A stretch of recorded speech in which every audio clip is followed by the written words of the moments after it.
चलिए मंगलाचरण करेंगे, हाथ जोड़। नमो अरिहंताणं नमो सिद्धाणं नमो वायरियाणं नमो वज्रायाणं नमो लोये सर्वसाहुणं मंगलं भगवान् वीरो मंगलं गौतमो गणी मंगलम कुंद कुंदाद्यो जैन धर्मोस्तु मंगलम सर्वमंगल मांगल्यम सर्वकल्याणकारकम प्रदानं सर्वधर्माणां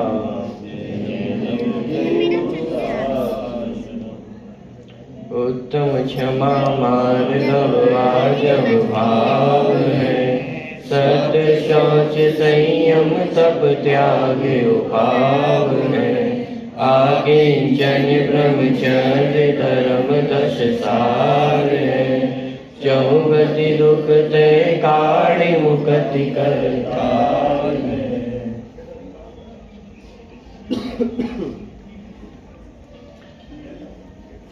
आकिंचन ब्रह्मचर्य धर्म 10 सार है। बेटा आप बातें नहीं करो या तू बात। 8 दिन आराधना करके अब बिल्कुल मक्खन के पास आ गए अपन, बिल्कुल सार आ गया। अब तो कषायों का अभाव हो गया है, पापों का त्याग हो गया है, सब कुछ हो गया है। अब तो पूरे निचोड़ वो आकिंचन और ब्रह्मचर्य है।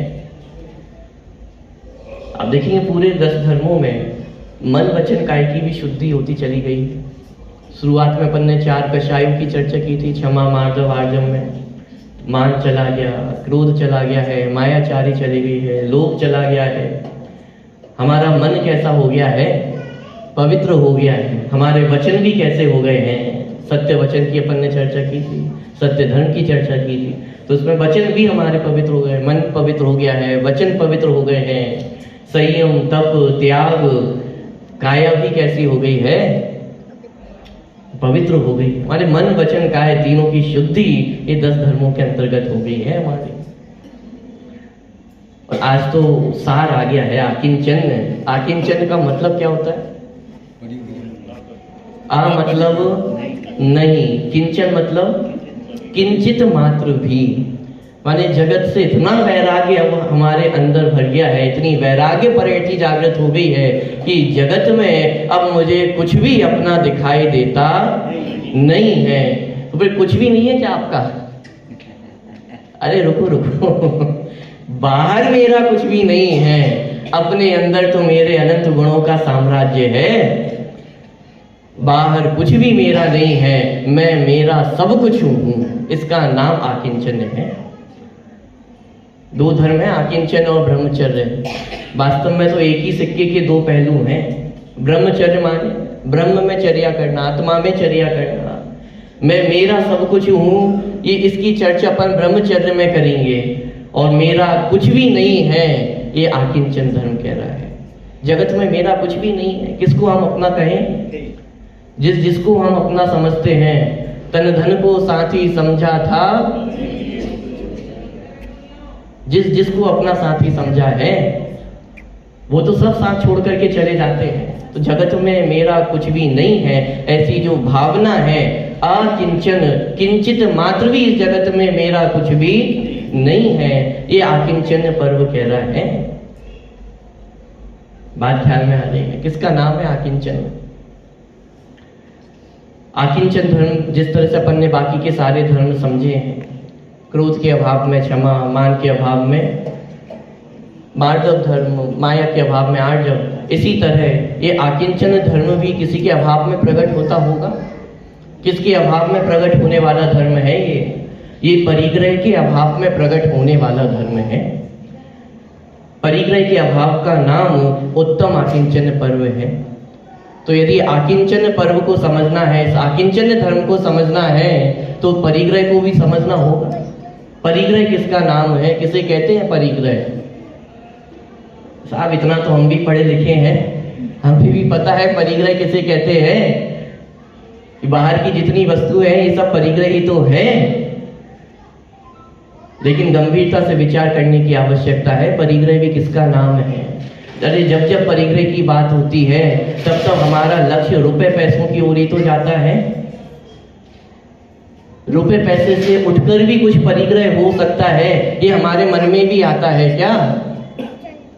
जिसके पास करोड़ों अरबों रुपए हो उसे तो हम एक बार में कह देंगे कि ये क्या है, बहुत परिग्रही है साहब, बहुत परिग्रह रखता है। लेकिन मैं रुपए पैसों के संदर्भ में आज ज्यादा बात नहीं करूंगा। पिछले बहुत सारे धर्मों में हम रुपए पैसे की चर्चा कर चुके हैं, क्योंकि यदि मात्र रुपए पैसे के अभाव का नाम आकिंचन धर्म माना जाए तो फिर देवों को, नारकियों को, त्रियंचों को, इन सबको आकिंचन धर्म का धनी मानना पड़ेगा ना। और बहुत सारी चर्चा अपन कर चुके इस संदर्भ में, इसलिए मैं आज उस पर चर्चा ज्यादा नहीं करूंगा। माने इतना समझ लेना कि मात्र रुपए पैसे का नाम परिग्रह नहीं है और रुपए पैसों को छोड़ देने का नाम आकिंचन धर्म नहीं हो सकता, क्योंकि फिर तो ये त्रियंचों को होना चाहिए, निगोदिया जीव को भी होना चाहिए, किसी के पास रुपए पैसे नहीं है। लेकिन आकिंचन धर्म तो नहीं है ना उनके पास, तो फिर क्या है परिग्रह, किसे कहते हैं परिग्रह? इसके अलावा भी कुछ परिग्रह होता है क्या? कि हाँ, इसके अलावा भी परिग्रह होता है। जिस परिग्रह को हम रुपए पैसे को परिग्रह कह रहे हैं, 10 बहिरंग परिग्रह की चर्चा की जिनवाणी में, उसका तो नाम भी नहीं लिया 10 बहिरंग परिग्रहों के अंतर्गत। क्षेत्र, वास्तु, धन, धान्य, धन भी कहा तो रुपए पैसों को धन नहीं कहा, सोना चांदी जेवरात इन सबको धन कहा है। रुपए पैसों की चर्चा उसमें भी नहीं की। धन धान्य, दास दासी, यान आसन, कपड़े बर्तन, ये सब परिग्रह हैं, इनको परिग्रह कहा गया है। सब इतना ही है ना परिग्रह। और इन सबको छोड़ देंगे तो हमें आकिंचन धर्म हो जाएगा ना। कि अरे भाई इतने बात का नाम परिग्रह नहीं है। जब हम आकिंचन धर्म की चर्चा कर रहे हैं तो परिग्रह कुछ और भी है। 10 बहिरंग परिग्रहों की चर्चा की गई है तो अंतरंग परिग्रहों की तो चर्चा की गई है ना। और गजब बात यह है कि बहिरंग परिग्रह तो मात्र 10 गिनाए हैं और अंतरंग परिग्रह कितने गिनाए हैं? 14 बहिरंग अंतरंग परिग्रह है। मेजोरिटी किसकी है? मेजोरिटी तो अंतरंग परिग्रहों की है। और वो अंतरंग परिग्रह लगते भी है क्या? अभी तो परिग्रह शब्द सुनते ही हमें क्या याद आता है? ये मिथ्यात्व भी एक परिग्रह है। एक क्रोध मान माया लोभ, ये भी परिग्रह है। ये ऐसे परिग्रह हैं जिनके बारे में हमें आज तक पता नहीं था, और पता भी हो, पढ़ा भी हो। मैं तो ये समझता हूँ यहाँ जितने लोग बैठे हैं सब पढ़ा तो इतना होगा ही कि अंतरंग परिग्रह भी होते हैं। लेकिन जब जब हम परिग्रह शब्द सुनते हैं तब इन अंतरंग परिग्रहों की याद भी आती है क्या? और ये परिग्रह लगते भी हैं क्या? कुछ तो परिग्रह इनमें ऐसे हैं कि जो हमें परिग्रह लगते भी नहीं है, बल्कि और धर्म लगता है कि ये तो धर्म होगा। बोलो प्रवचन कौन से अच्छे होते हैं? जिनमें 2-4 बार हंसने को मिल जाए, 2-4 चुटकुले हो जाए, 2-4 कहानियां हो जाए, जिसमें थोड़ा सा हंसी मजाक हो जाए, वो प्रवचन तो कैसा होता है? साहब आज के आनंद की जय। बहुत मजा आया साहब, आज का प्रवचन बड़ा रोचक था। और किसी दिन कोई वैराग्य प्रसंग हो, बहुत एक टोन में यदि प्रवचन चल रहा हो तो प्रवचन हमें पसंद आता है क्या? आज तो बहुत रूखा था, पता नहीं पंडित जी को भी क्या हो गया, कुछ हो गया होगा, तबीयत खराब हो रही होगी, बीमार हो गए होंगे, आज मजा नहीं आया। हमें मजा किस में लगता है? हंसने में मजा लगता है कि यदि 2-4 बार हंसने को मिल जाए तो आनंद आएगा। हमें लग रहा है ये हास्य कषाय है, ये परिग्रह के अंतर्गत गिने गए हैं। 14 अंतरंग परिग्रहों में मिथ्यात्व, क्रोध, मान, माया, लोभ, हास्य, रति, अरति, शोक, भय, जुगुप्सा, स्त्री वेद, पुरुष वेद, नपुंसक वेद, ये हास्य कषाय है, ये परिग्रह है। और परिग्रह क्या है? किसका भेद है परिग्रह? अरे पाप का भेद है। हिंसा, झूठ, चोरी, कुशील परिग्रह पाप है ना। और परिग्रह के अंतर्गत हास्य, हंसना भी परिग्रह है। तो ये हंसना भी पाप हुआ कि नहीं हुआ? हमें लगता है क्या ये हम हंस रहे हैं तो ये परिग्रह कर रहे हैं, ये पाप कर रहे हैं?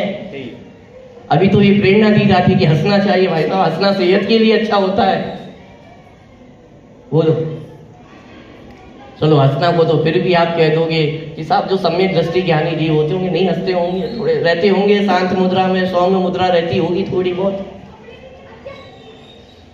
कोई व्यक्ति रो रहा हो, दुखी हो बहुत, वो आपको परिग्रही लगता है।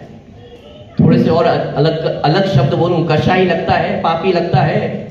कोई रो रहा हो व्यक्ति, शोक संतप्त हो, दुखी हो रहा हो, डिप्रेशन में हो, वो आपको लगता है कि ये कषाई है, पापी है।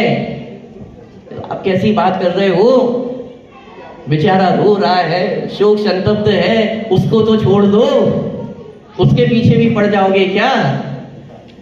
कि अरे भाई यदि हास्य कषाय है तो शोक भी तो कषाय है ना, उसे भी तो परिग्रह के अंतर्गत ही गिना गया है, और परिग्रह तो पाप ही है ना।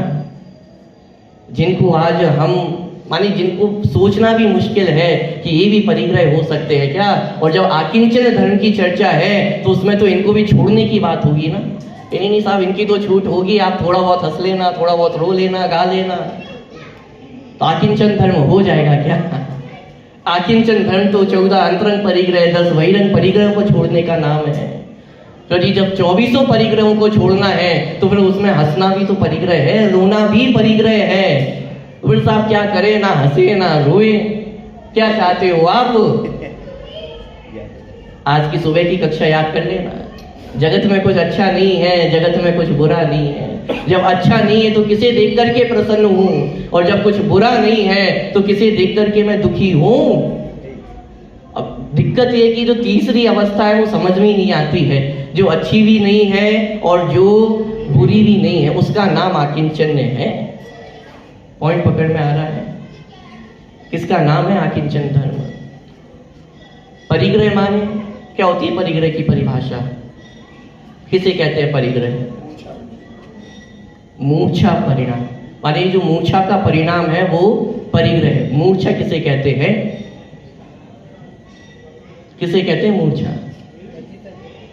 अमृत चंद्राचार्य ने परिभाषा दी, पुरुषार्थ सिद्धि उपाय। मूर्छा माने ममत्व का परिणाम होना, ये मूर्छा है। मूर्छित व्यक्ति हो जाता है ना, बेहोश हो जाता है, मोह मदिरा पियो अनादि। तो मूर्छा माने ममत्व का परिणाम होना। सर्वार्थ सिद्धि में पूज्यपाद स्वामी ने और उसका खुलासा किया। ममत्व माने यह वस्तु मेरी है, ये ममत्व का लक्षण है। पर वस्तु में ये वस्तु मेरी है, ऐसी मान्यता का नाम वो क्या है? मूर्छा है, और इसका नाम परिग्रह है। थोड़ी और सरल भाषा में कहूं ना कि परिग्रह किसका नाम है? जरूरत से अधिक जो कुछ है वो सब परिग्रह है। क्या? जरूरत से अधिक जो कुछ भी है वो सब परिग्रह है। अब मैं आपसे पूछता हूँ, यदि थोड़ी सी लिस्ट बना करके देखें क्या क्या परिग्रह है, क्या क्या चीजें हमारे सामने आएंगी। मैं आपसे पूछता हूँ, आपको कितनी जरूरत है, किन किन चीजों की जरूरत है? जीव को जीवित रहने के लिए कितनी चीजों की आवश्यकता है? मैं आपसे पूछता हूँ। रुपए पैसों की आवश्यकता है। किसकी आवश्यकता है? गंभीरता से विचार करके देखेंगे तो सारे बहिरंग परिग्रह इस लिस्ट से बाहर हो जाएंगे। जीव को जीवित रहने के लिए तो इनमें से किसी की भी आवश्यकता नहीं है, इसलिए तो इन सबको परिग्रह कहा गया है।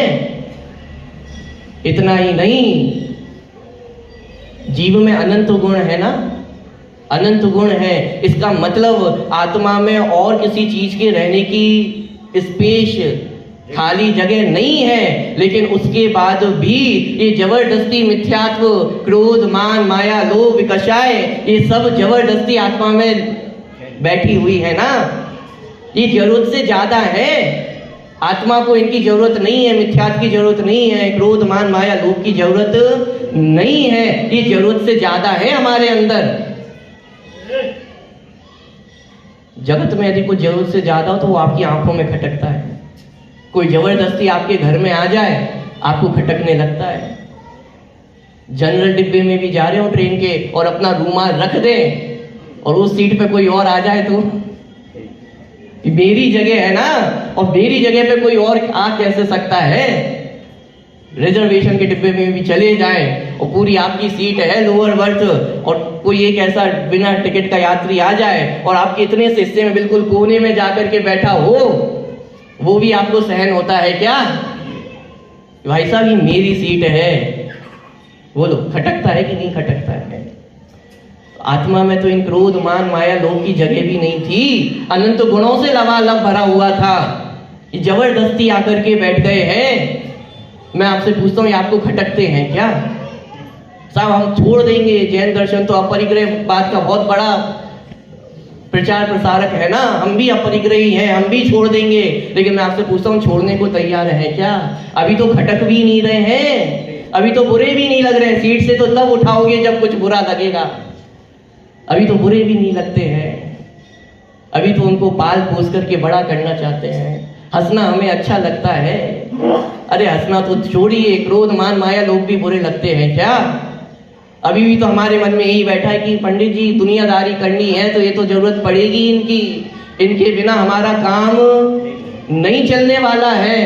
तो मैं आपसे पूछता हूँ, अभी ये आकिंचन धर्म तो कितना दूर है? बच्चे बात नहीं माने तो क्रोध तो करना ही पड़ता है ना, थोड़ा स्वाभिमान तो होना ही चाहिए। व्यापार करना है तो थोड़ी मायाचारी धोखाचार तो करना ही पड़ता है ना। बोलो अभी मायाचारी क्रोध कषाएं ये अभी बुरी भी लग रही हैं क्या? ये लग रहा है कि इन्होंने कुछ आत्मा में जगह घेर रखी है, और जो जगह हमारी जगह थी अभी तो हम इनका पालन पोषण कर रहे हैं। क्या होगा?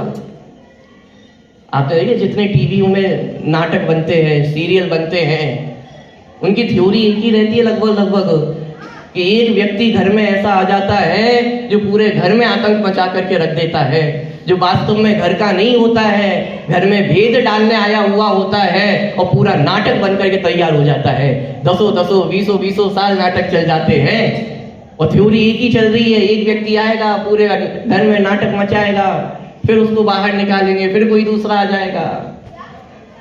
हमारी भी तो ये संसार यात्रा चल रही है, हमारा भी तो नाटक चल रहा है।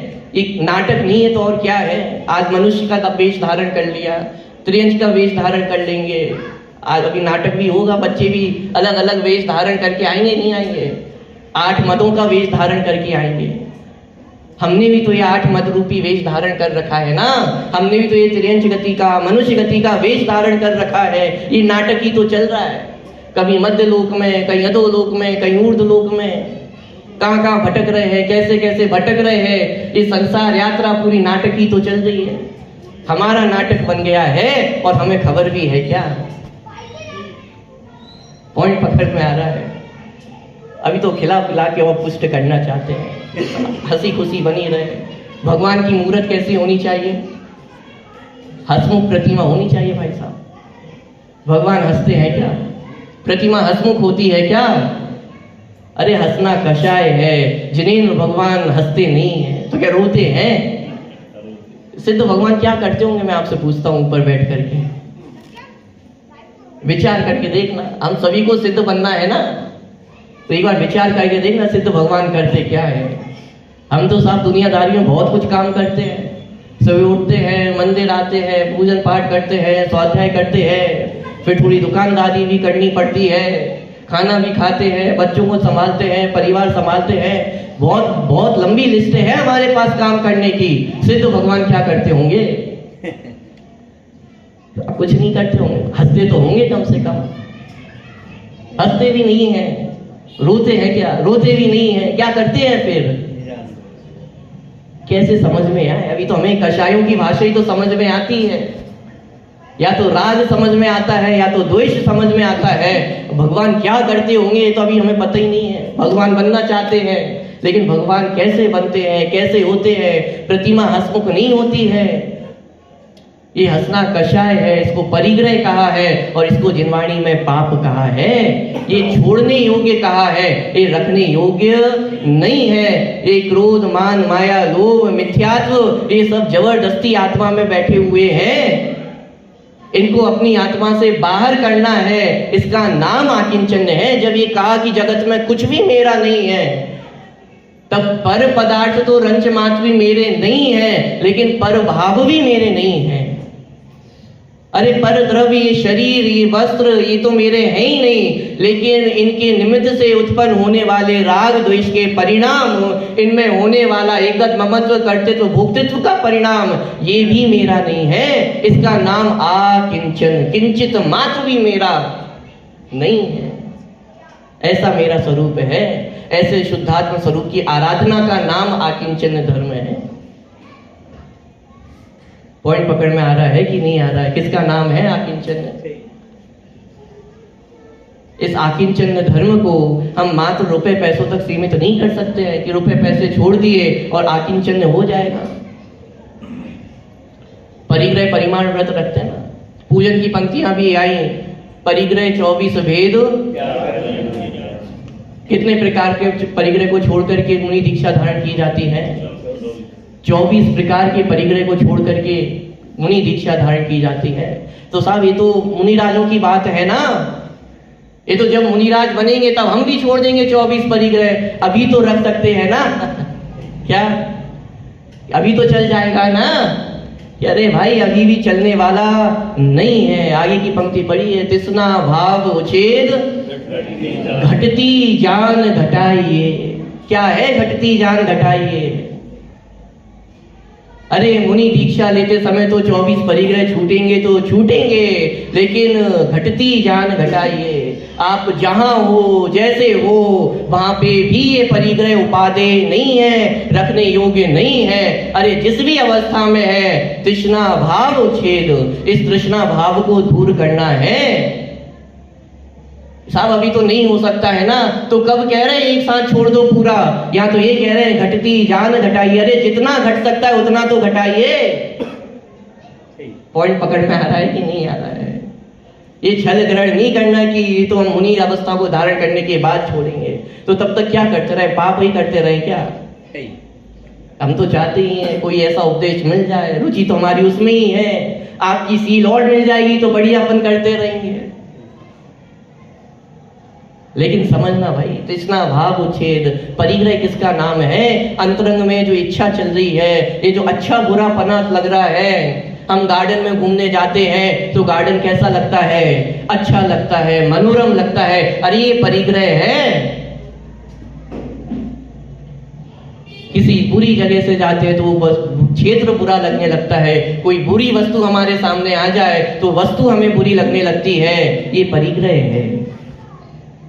चाहे राग हो, द्वेष हो, किसी भी प्रकार की इच्छाएं हो, वो सब परिग्रह है, तृष्णाएं हैं। और यहाँ कह रहे हैं तृष्णा भाव उच्छेद, इस तृष्णा भाव को छोड़ना है। कैसे छूटेगा? घटती जान घटाई। अरे जितना घटता चला जाए उतना घटाते चले जाओ। परिग्रह परिमाण व्रत की व्यवस्था है ना, 5वां गुणस्थान में भी ये आकिंचन धर्म प्रकट होता है। जितनी सामर्थ्य है उतना परिग्रह 5वें गुणस्थान में भी छूटता है ना। पॉइंट पकड़ में आ रहा है कि नहीं आ रहा है?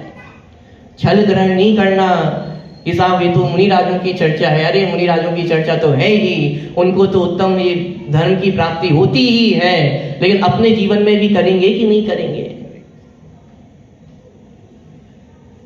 ये नहीं छोड़ा है आपसे कि एकदम सब कुछ ही छोड़ दो, एक साथ सब कुछ छोड़ दो, लेकिन परिग्रह परिमाण तो लिया जा सकता है ना, सीमित तो किया जा सकता है ना कि ठीक है हम भी आज से परिग्रह परिमाण व्रत लेंगे। क्या करेंगे? साहब 1 लाख रुपए से अधिक मैं अपने पास नहीं रखूंगा। हो गया परिग्रह परिमाण व्रत। कि अरे भाई परिग्रह अकेला रुपए पैसे ही थोड़ी ना है, बाकी चीजें भी तो है परिग्रह में। मकान कितने रखने वाले हो, खेत कितने रखने वाले हो, वस्त्र कितने रखने वाले हो, बर्तन कितने रखने वाले हो, दास दासी कितने रखने वाले हो।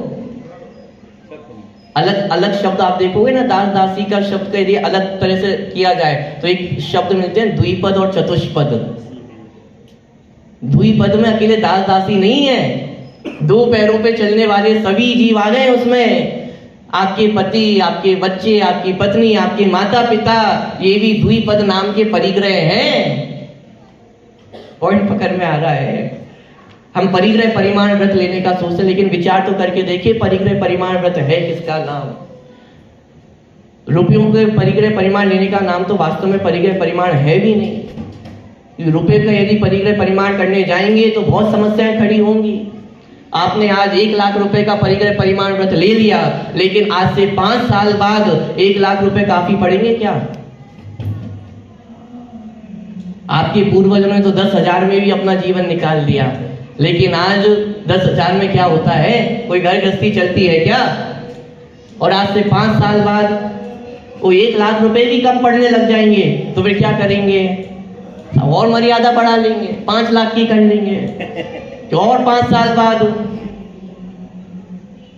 ये समस्या है। इसलिए तो रुपए पैसे को ये परिग्रह के अंतर्गत भी नहीं लिया, परिग्रह परिमाण व्रत के अंतर्गत भी नहीं लिया। रुपए पैसे का परिग्रह परिमाण लेंगे तो बहुत सारी समस्याएं हैं कि रुपए की कीमत तो घटती चली जाएगी, तो हम क्या करेंगे? मर्यादा बढ़ाते चले जाएंगे क्या? इसका नाम परिग्रह परिमाण व्रत है क्या?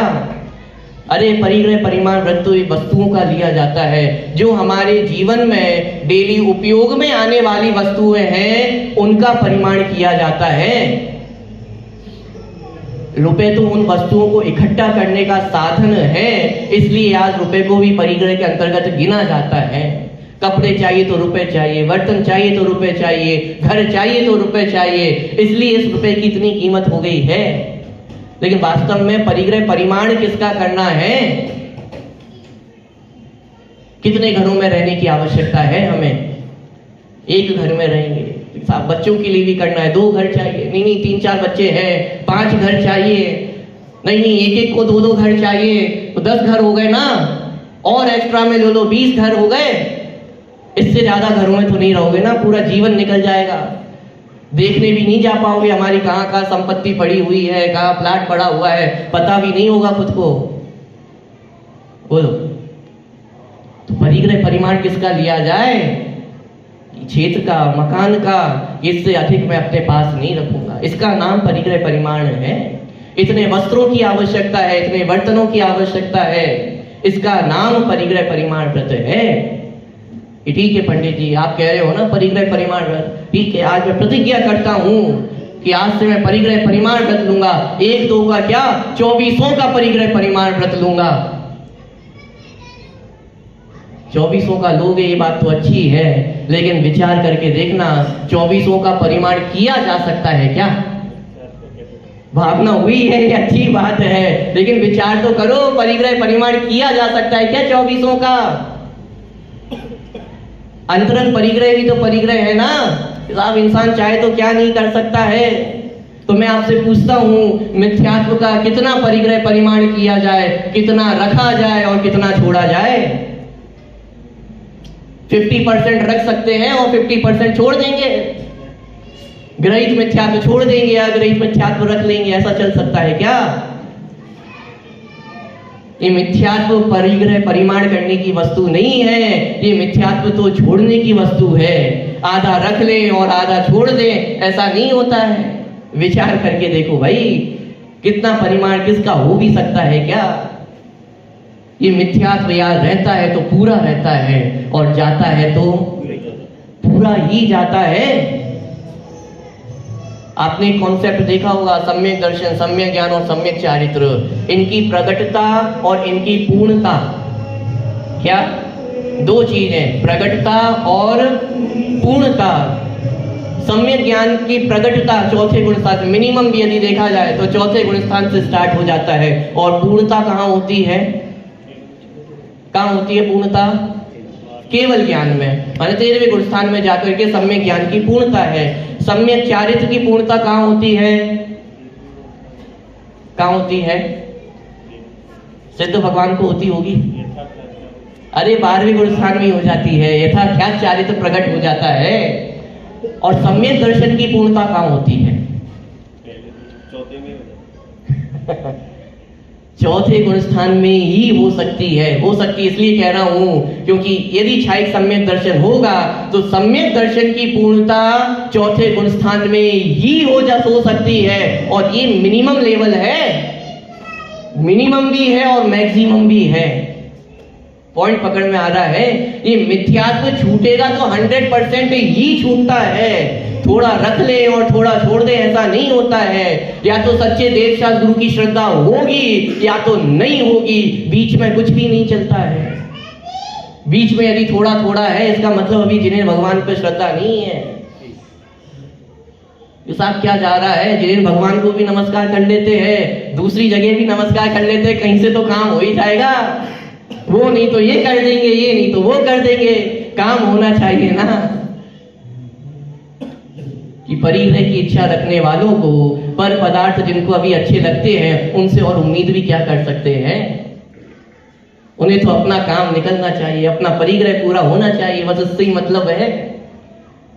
कोई भी दे दे, भगवान ये वाले दे दे या वो वाले दे दे, लेकिन भाई स्वरूप तो समझो क्या है। पॉइंट पकड़ में आ रहा है।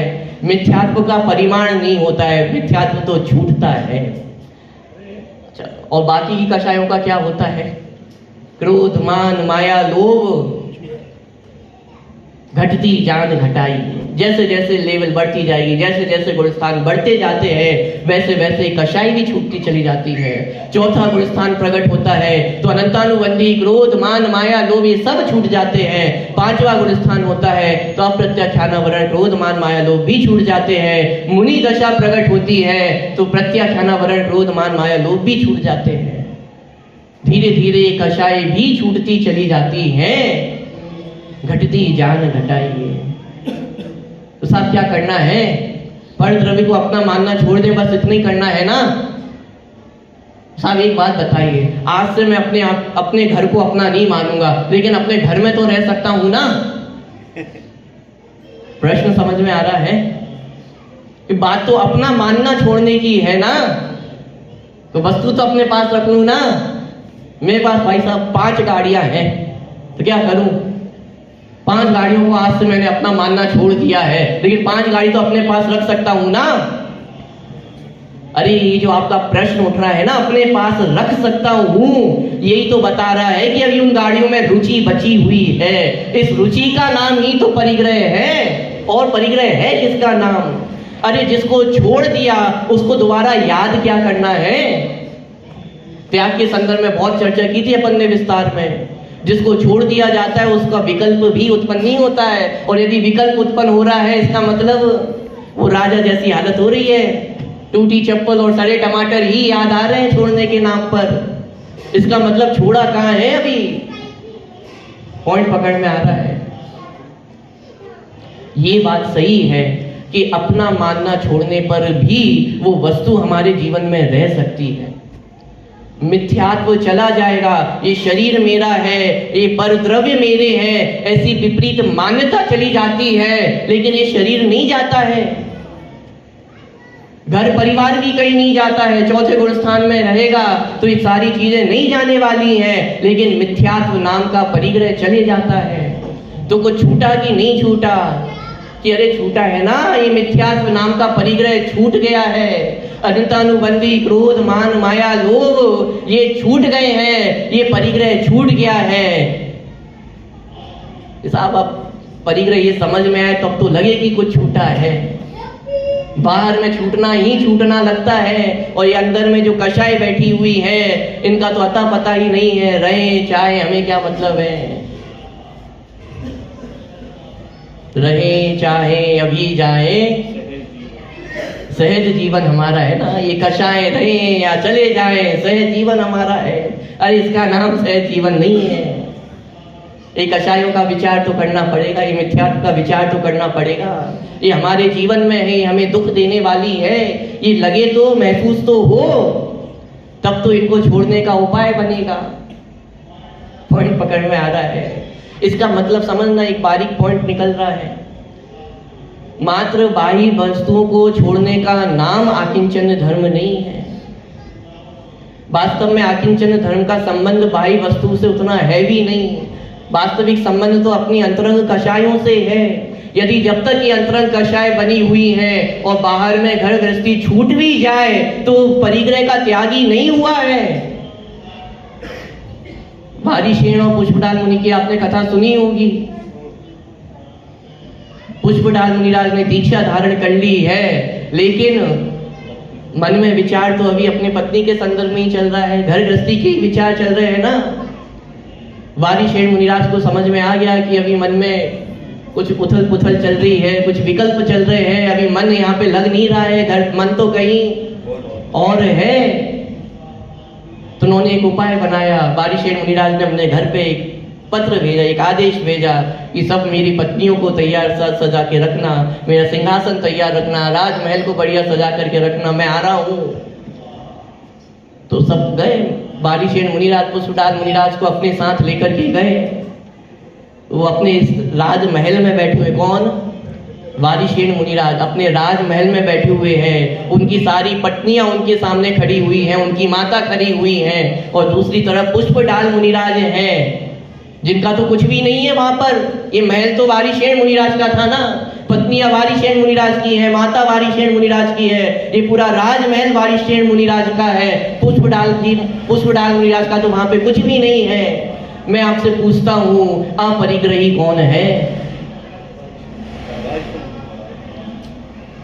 इतने परिग्रह के बीच में भी रहते हुए भी उनकी सारी पत्नियां उनके बगल में खड़ी हैं, पूरा राजमहल है, सब कुछ है। उस राजमहल के बीच में रहते हुए भी बारिशेन मुनिराज अपरिग्रही है, और पुष्पदाल मुनिराज जिनका कुछ भी नहीं है वहां पे, लेकिन वो परिग्रही है या नहीं है? पॉइंट पकड़ में आ रहा है? परिग्रह का संबंध किससे है? या आकिंचन धर्म का संबंध किससे है? हम भी ये कहते हैं ना, यदि कोई यहाँ बैठे बैठे तो सबका समझ में आ जाता है कौन यहाँ है और कौन यहाँ, मतलब क्या? कौन यहाँ है और कौन नहीं, मतलब किसका उपयोग यहाँ पे लग रहा है और किसका उपयोग घर पे चले गया है, कहीं घूमने चले गए हैं। पूछा भी जाता है, भाई साहब कहाँ चले गए आप? कि बैठे तो है, कि अरे बैठे तो दिखाई दे रहे हो, लेकिन बहुत सारी चीजें घूम फिर करके आ गए हो। यहाँ जिस परिग्रह की बात हो रही है, यहाँ जिस आकिंचनिक धर्म की बात हो रही है, उसका संबंध हमारे उपयोग से है। हमारा उपयोग कहाँ है?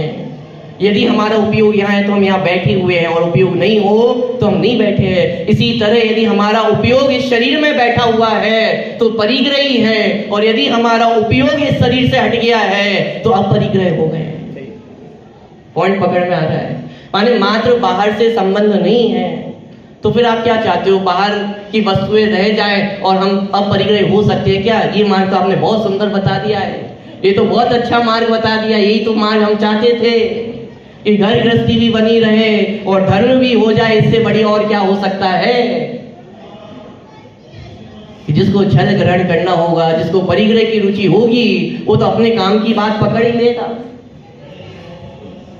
ऐसा होता है कभी कभी प्रवचनों में भी, स्वाध्याय में भी, बहुत तेज नींद आ रही हो, झपकी आ रही हो, लेकिन बढ़िया व्यक्ति हो और रुपए पैसे का नाम भी निकल जाए तो एकदम झपकी टूट जाती है, नींद टूट जाती है। कुछ अपने मतलब की बात निकली है यहाँ पे। ऐसी जिसको परिग्रह की रुचि होती है वो भी अपने मतलब की बात तो तुरंत ही पकड़ लेता है। इसका मतलब आप यही कहना चाह रहे हो ना, बाहर की चीजें बनी रहेंगी और तो भी हम अपरिग्रही हो जाएंगे। अरे भाई ऐसा नहीं है। जब अंतरंग में राग छूटता है तो बाहर में वो वस्तु टिकी कैसे रह सकती है? जब अंतरंग में दो कषाय चौकड़ी का अभाव हो गया है तो बाहर में उतना परिग्रह परिमाण व्रत होता ही है कि कैसे रह जाएंगे? जब तीन कषाय चौकड़ी का अभाव होता है, जब अंतरंग में वस्त्रों के प्रति राग टूट जाता है तो बस इस शरीर पे बस का एक धागा भी नहीं रह सकता है। समस्या तो ये है कि हमारा राग नहीं टूटा है, इसलिए हमें ये ऑप्शन अच्छा लगने लगता है कि साहब धर्म भी हो जाएगा और घर गृहस्थी भी बनी रहेगी, इससे बड़ी और क्या होगा? इस भ्रम में नहीं रहना। मुनि दीक्षा तो 24वें परिग्रह को छोड़ करके होती है। 22 एक रंच मात्र भी परिग्रह नहीं है, उसका नाम मुनि दशा है। यदि रंच मात्र भी परिग्रह हो तो मुनि दशा नहीं है, तो इस भ्रम में नहीं रहना। लेकिन वास्तविक परिग्रह और परिग्रह के अभाव में उत्पन्न होने वाला आकिंचन धर्म, इसको तो समझना ही पड़ेगा ना। बिना इसको समझे तो हमारा काम नहीं चल सकता है, इसलिए इसको समझना आवश्यक है। विचार करके देखना, इस शरीर को तो हम क्या छोड़ेंगे? इस शरीर तो अपने आप छूट जाने वाली चीजें हैं। आप क्या सोचते हो, कोई छोड़ना चाहता है क्या शरीर? लेकिन तब भी छूट जाता है ना। तो आपसे पूछता हूँ, आपके हाथ में है क्या? किसको छोड़ोगे, किसको ग्रहण करोगे? किसको छोड़ा है, किसको ग्रहण किया है? कल बहुत चर्चा की थी इस संदर्भ में अपन ने, किसको छोड़ सकते हैं?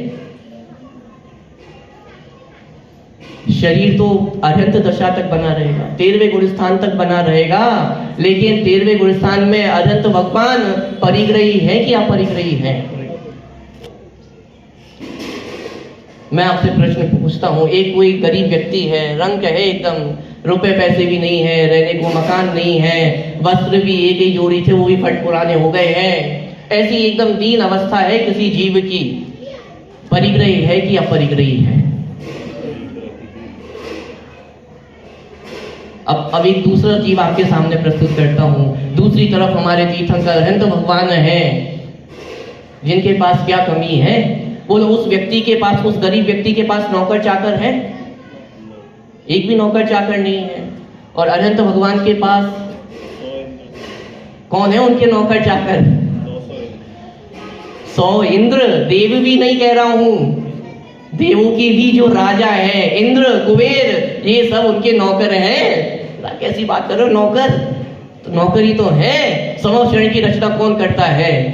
सारी व्यवस्थाएं कौन करता है? जन्म से लेकर, गर्भ से लेकर के पूरे जीवन भर कौन व्यवस्थाएं देख रहा है? वो इंद्र ही तो व्यवस्थाएं देख रहे हैं। बोलो, उस गरीब व्यक्ति के पास तो एक नौकर भी नहीं है, वो स्वयं किसी का नौकर होगा मान लो।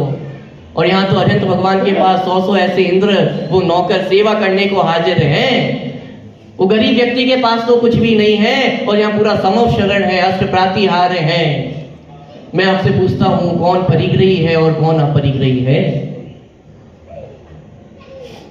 बहुत गंभीरता से विचार करके देखिएगा। ये परिग्रह का संबंध वास्तव में पर पदार्थों से है ही नहीं। यदि पर पदार्थों से संबंध होता तो सबसे अधिक परिग्रही तो ये अनंत भगवान को ही कहना पड़ता ना। लेकिन गजब बात ये है, अरे बाहर में इतना वैभव होने के बाद भी रंच मात्र भी परिग्रही नहीं है, और जिसके पास बाहर में कुछ भी दिखाई नहीं दे रहा है वो महापरिग्रही कहाँ है? थोड़ा बहुत परिग्रही भी नहीं कहा है, कितना परिग्रही कहा है?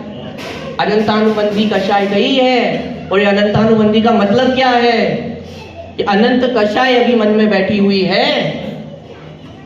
क्या है ये अनंत कषाय? क्या होती है अनंत कषाय? अपने हृदय में टटोल करके देखना। ये परिग्रह अभी हमें बुरा नहीं लगता है, ये अनंतानुबंधी कषाय है कि नहीं पंडित जी, आपको नहीं पता, हम बहुत संतुष्ट जीव हैं, जितना है उसमें संतुष्ट रहते हैं, ज्यादा इच्छा नहीं है हमारे अंदर, ज्यादा भाग दौड़ नहीं करते हैं। मैं आपसे पूछता हूं, यदि गवर्नमेंट कोई लकी ड्रॉ निकाले और मान लो उसमें आपका नाम निकल आए, रुपए लोगे कि नहीं लोगे? 1 करोड़ रुपए का लकी ड्रॉ था और ऐसी रैंडम सरकार ने निकाला और उस पे आपका नाम निकल आया, आप 1 करोड़ की लॉटरी लेने जाओगे कि नहीं जाओगे? अच्छा, तो 1 करोड़ रुपए तो छोड़ो, यदि ये मंदिर में भी अभी एक छोटी सी बोतल के लिए भी लॉटरी निकाली जाए ना, बोतल के पीछे भी पड़ जाएंगे हम। बोतल तो हमें ही चाहिए। सांस्कृतिक कार्यक्रम होते हैं, हमारी प्रतिस्पर्धा बच्चों से होने लगती है और उसमें भी लड़ाई झगड़े हो जाते हैं कि नहीं हो जाते हैं? साहब हम जीते हैं, हमने सही आंसर दिया था। तो मैं आपसे पूछता हूँ, ये जीत कौन सी वस्तु है जिसको आप चाहते हो? ये 1 करोड़ रुपए तो कोई वस्तु भी है, ये बॉटल तो कोई वस्तु भी है। मैं आपसे पूछता हूँ, ये जीत नाम की कौन सी वस्तु है जिसके लिए आप मर मिटने को भी तैयार हो जाते हो, जिसके लिए हम इतनी कषाय करने को भी तैयार हो जाते हैं? बात मान सम्मान पे आ जाती है। ये कौन सी चीज है जीत? आप ला करके तो बताइए। परिग्रह करने के लिए वस्तु की भी आवश्यकता कहाँ है? वस्तु कुछ है नहीं और परिग्रह अनंत अनंत लेकर के बैठे हुए हैं। विचार करके देखिए जरा।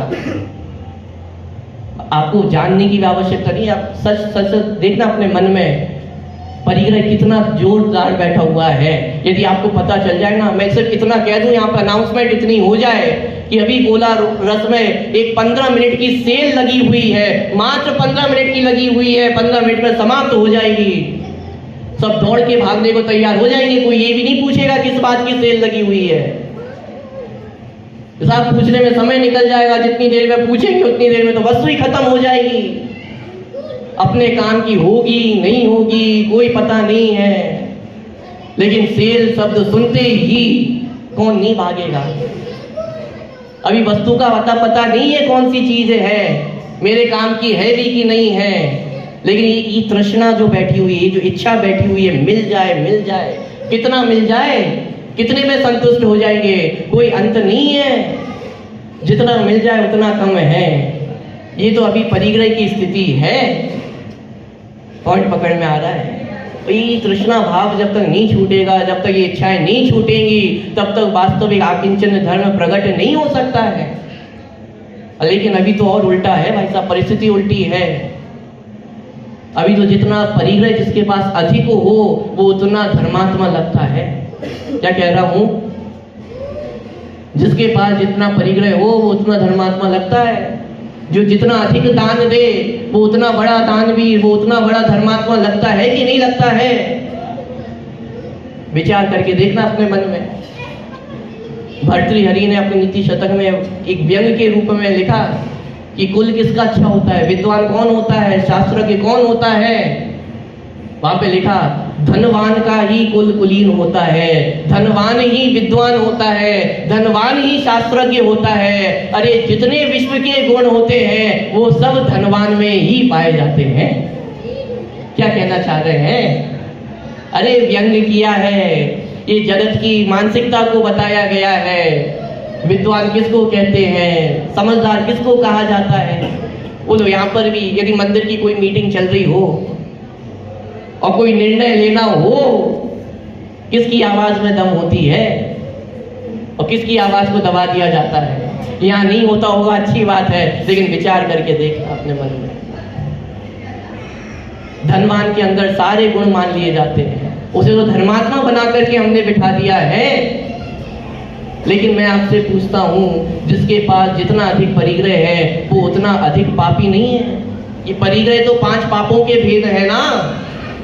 तो जिसके पास कम परिग्रह वो कम परिग्रही, जैसे जो कम हिंसा करे तो वो कम हिंसक, जो ज्यादा हिंसा करे तो वो ज्यादा हिंसक, जो कम हिंसा करे वो कम पापी, जो ज्यादा हिंसा करे अधिक पापी, जो कम झूठ बोले वो कम झूठा, और जो 24 घंटे ही झूठ बोलता रहे ज्यादा झूठा।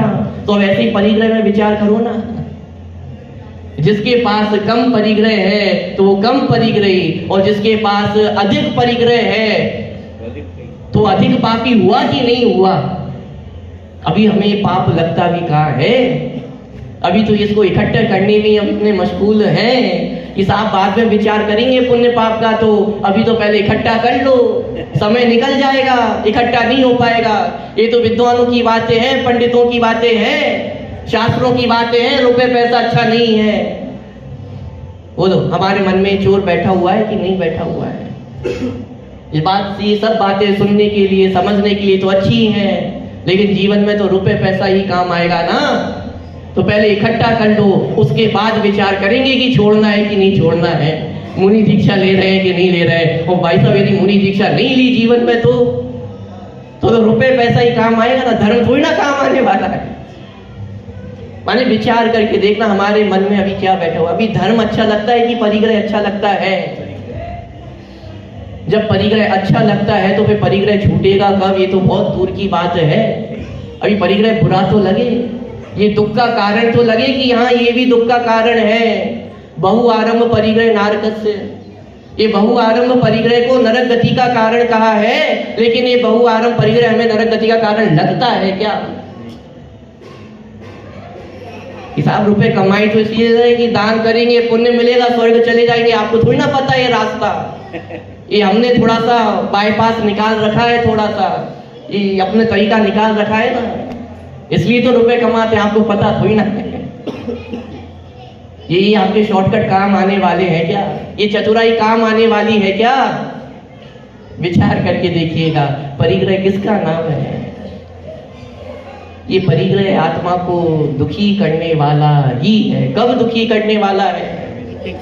अरे हमेशा दुख का ही कारण है, ये सुख का कारण नहीं हो सकता है। ये परिग्रह छोड़ने योग्य है, ये परिग्रह रखने योग्य वस्तु नहीं है। बात तो साहब आपकी बहुत अच्छी लग रही, बात तो सारी अच्छी लगती है, लेकिन क्या करें, जीवन में अपनाना भी तो बहुत मुश्किल है। लेकिन नहीं, ऐसा नहीं है, अपनाएंगे। वो उस एक दिन का इंतजार कर रहा हूँ जब मेरे जीवन में भी वैराग्य जागृत होगा और उस दिन मैं ये सारे परिग्रह छोड़ दूंगा। आपकी बात को मना नहीं कर रहा हूं, पक्का पक्का छोड़ दूंगा। मैं आपसे पूछता हूं कब आएगा वो दिन? साहब आदिनाथ भगवान के जीवन में आया था ना एक दिन, नीलांजना देवी का नृत्य देखते देखते उनकी मृत्यु हो गई थी, तो आ गया था उनको वैराग्य, चल दिए थे। किसी को बिजली चमकते देखकर वैराग आ गया, किसी को बुलबुला फूटता हुआ देख करके वैराग आ गया, किसी को पशुओं का क्रंदन देख करके वैराग आ गया। ऐसे ही मुझे भी एक दिन वैराग्य आ जाएगा, उसी वैराग्य के इंतजार में बैठा हुआ हूं। जिस दिन आएगा उस दिन छोड़ करके चले जाऊंगा। तैयारी पूरी है ना?